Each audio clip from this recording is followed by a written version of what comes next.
प्रश्न 8, 9 और 25 का अभाज्य गुणनखंडन विधि द्वारा एचसीएफ और एलसीएम ज्ञात कीजिए। इस प्रश्न में हमें 8, 9 और 25 का अभाज्य गुणनखंडन करके एचसीएफ और एलसीएम ज्ञात करना है। इस प्रश्न को हल करने के लिए हम लिखेंगे हल। अब हम सबसे पहले 8 के अभाज्य गुणनखंड ज्ञात कर लेते हैं। इसके लिए इस तरह से लाइन खींचेंगे और यहाँ पर लिखेंगे 8। अब हम ये चेक कर लेते हैं कि 8 सम संख्या है या विषम संख्या है। सम संख्याएं ऐसी संख्याएं जिनका इकाई अंक 2, 4, 6, 8, 0 हो सम संख्या कहलाती है, तथा विषम संख्याएं वे संख्याएं जिनका इकाई अंक 1, 3, 5, 7, 9 हो विषम संख्याएं कहलाती है।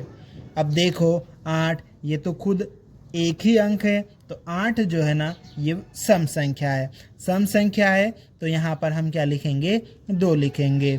2 के पहाड़े में 8 कितनी बार में जाएगा, 4 बार में आएगा। ठीक है, तो 4 लिख दिया हमने। 4 भी सम संख्या है तो यहाँ पे 2 लिखेंगे। 2 के पहाड़े में 4 कितनी बार में आएगा, 2 बार में, तो यहाँ हम 2 लिख देंगे। अब देखो 2 भी सम संख्या है। अब ये 2 जो है 2 के पहाड़े में आएगा कितनी बार में, 1 बार में। इस तरह से 8 के अभाज्य गुणनखंड हम यहाँ पर लिख लेते हैं 2 गुणित 2 गुणित 2। अब देखो यहाँ पे 2 कितनी बार आया है, 3 बार, तो हम यहाँ लिखेंगे 2 की घात 3। अब 9 के अभाज्य गुणनखंड ज्ञात कर लेते हैं, तो इस तरह से लाइन खींच लेंगे, यहाँ लिख देंगे 9। 9 देखो ये विषम संख्या है तो ये 2 यहाँ पर हम नहीं लिख सकते, तो ये 9 जो है किसके पहाड़े में आएगा, फिर 3 के पहाड़े में। कितनी बार में, 3 बार में। ये 3 किसके पहाड़े में आएगा, 3 के पहाड़े में। कितनी बार में, 1 बार में। तो 9 के अभाज्य गुणनखंड लिख लेते हैं यहाँ पे 3 गुणित 3। 3 कितनी बार आया है, 2 बार, तो यहाँ पे लिख लेंगे 3 की घात 2। अब आगे 25, इसके भी अभाज्य गुणनखंड ज्ञात कर लेते हैं, तो यहाँ लिख लिया हमने 25। इस तरह से लाइन खींच ली। अब देखो 25 का इकाई अंक 5 विषम संख्या है, तो यहाँ 2 नहीं लिख सकते। 3 से 25 पूरी तरह से विभाजित होगा क्या, नहीं, तो आगे चलते हैं किसके पास, 5 के पास, तो 5 से विभाजित होगा। ठीक है, 5 लिख देते हैं। 5 के पहाड़े में 25 कितनी बार में आएगा, 5 बार में। ठीक है, चलो 5 जो है खुद 5 के पहाड़े में आता है, कितनी बार में आएगा, 1 बार में। ठीक है, तो 25 के अभाज्य गुणनखंड हमारे पास में हो जाएंगे यहाँ पे 5 गुणित 5। 5 कितनी बार आया है, 2 बार, तो ये आ जाएगा 5 की घात 2। इस तरह से हमने 8, 9 और 25 इन तीनों के अभाज्य गुणनखंड ज्ञात कर लिए। अब हम इनकी सहायता से इनका एचसीएफ और एलसीएम ज्ञात करेंगे। ठीक है, तो सबसे पहले हम एचसीएफ ज्ञात कर लेते हैं। इसके लिए हम यहाँ पर लिखेंगे, क्या लिखेंगे, अब एचसीएफ किसका, 8, 9 और 25 का एचसीएफ बराबर, यहाँ पर हम एचसीएफ लिखेंगे। ठीक है, अब देखो एचसीएफ हम किस तरह से निकालते हैं।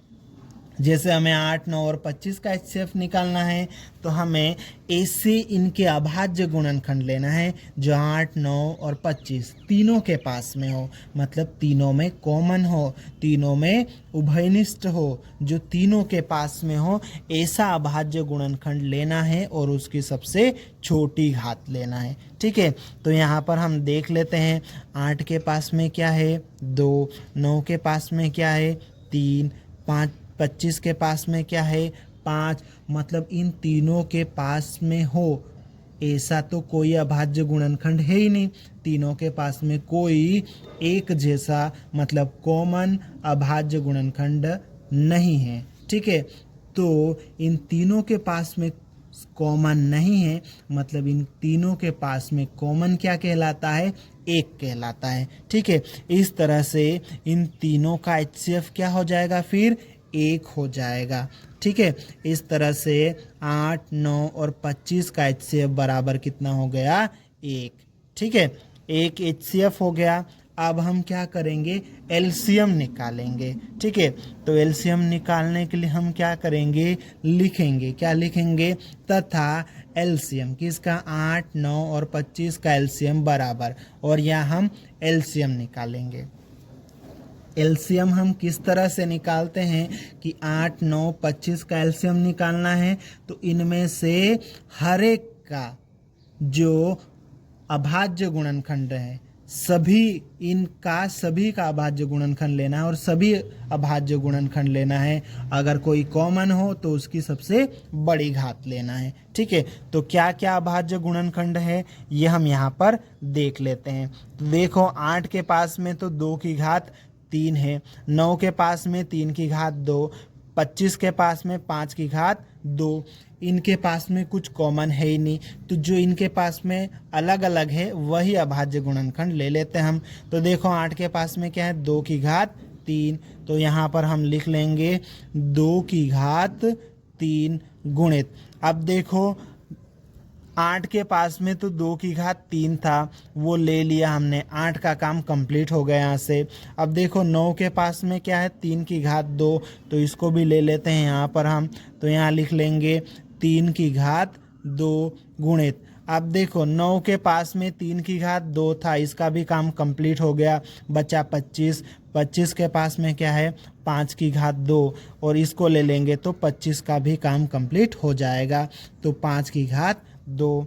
अब इसको आगे हम हल कर लेते हैं। ठीक है, सभी के पास में से सभी अभाज्य गुणनखंड हमने ले लिए, लिख लिए। अब इसको हल कर लेते हैं। 2 की घात 3 मतलब 2 गुणित 2 गुणित 2, 2 का 2 में गुणा करेंगे 4, 4 का 2 में गुणा करेंगे 8। इस तरह से 2 की घात 3 कितना आ जाएगा? 8 गुणित 3 की घात 2 मतलब 3 गुणित 3 करेंगे तो कितना आएगा? 9 आ जाएगा, गुणित 5 की घात 2 मतलब 5 गुणित 5, 5 गुणित 5 करेंगे तो कितना आ जाएगा? 25। अब हम क्या करेंगे? इनका गुणा कर देंगे। ठीक है, 8 का 9 के साथ में गुणा करेंगे तो कितना आ जाएगा? 72 आ जाएगा। ठीक है, 8 9 72, और 72 का 25 के साथ में गुणा करेंगे तो कितना आ जाएगा? 1800। ठीक है, इस तरह से 8, 9, 25 का HCF कितना आ गया?